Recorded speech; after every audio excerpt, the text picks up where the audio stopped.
Another thing that may happen in my lifetime, and that may be coming sooner than we realize.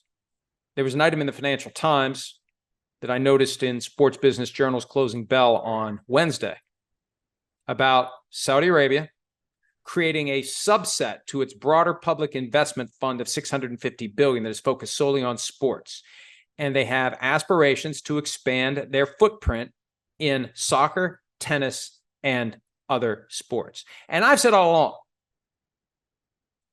anything about what Saudi Arabia does or doesn't do when it relates to football first depends on what it wants to do. What does it want to do? And hey, to the extent that this is all what they call sports washing, Mace's barking, somebody's delivering something.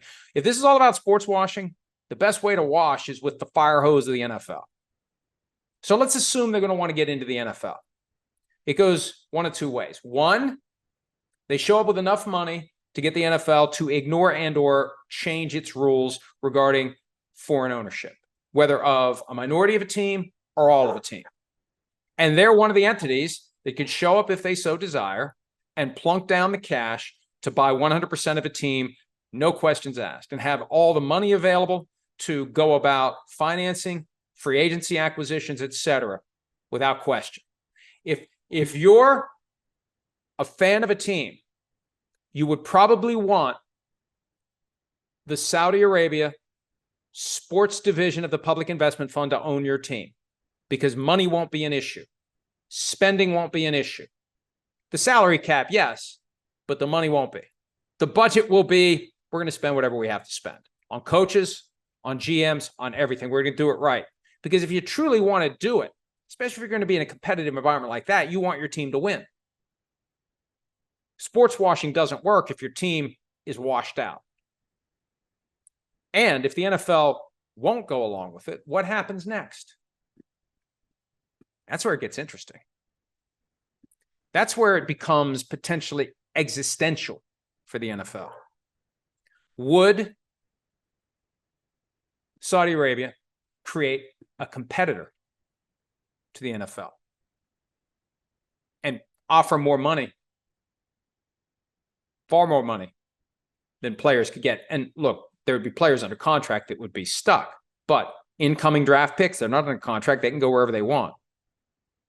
And free agents, folks who don't have a contract, Saquon Barkley right now could sign with any other professional league he wants to with no penalty. He's not under contract with the Giants. Same as Josh Jacobs.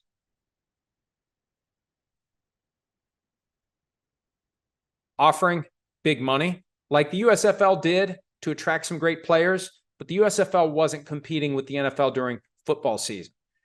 This would be the first time since the AFL that you have football season, football money, and then some, if they don't let Saudi Arabia in. I think the smart move by the NFL would be, and I know it's hard because they're not very proactive at 345 Park Avenue, but the smart move would be, let's find a way to let them in. If they want into football, we got to let them in.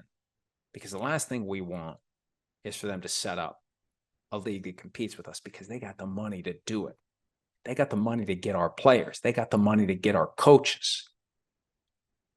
The question is, what kind of TV contracts would they get? Because anyone who does business with live football or whatever they would call it would be burning the bridge back to the NFL, at least for 10, 15, 20 years. You know, time and money will heal all wounds, but you're making a business calculation if you do business with the competitor to the NFL. But hey, if they're not insisting on huge money for their rights fees in order to just get on the air, and they're going to have some of the best players in football, and they're going to snag some of the top incoming draft picks, Caleb Williams, if they would set it up quickly.